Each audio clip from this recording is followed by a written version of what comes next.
Des compétiteurs dans une forme olympique. Avec l'arrivée prochaine de l'événement international, le musée du jouet de Poissy propose l'exposition Jouets olympiques en avant les champions.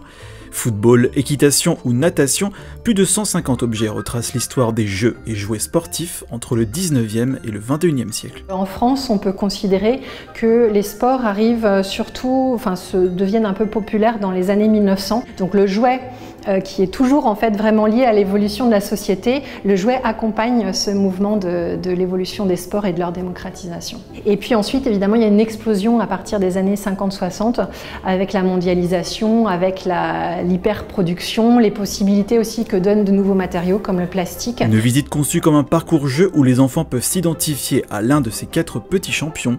Objectif, pratiquer des défis sportifs tout en découvrant les objets de la collection.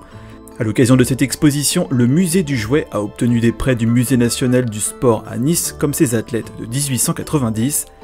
En France, la gymnastique est devenue une discipline obligatoire à l'école dès le milieu du 19e siècle. Le petit personnage, donc on le met sur la petite, une espèce de petite raquette qui est tout à fait à gauche du jeu, qui est montée sur ressort. Quand on va appuyer dessus et relâcher, le petit gymnaste va faire des sauts en l'air et va retomber grâce à des petites griffes métalliques sur un des trapèzes.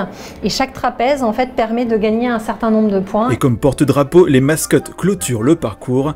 Du Tekel Waldi pour Munich 1972 jusqu'au Frige de Paris 2024, l'exposition Jouets olympiques en avant les champions est à retrouver jusqu'au 22 septembre 2024 au musée du jouet de Poissy.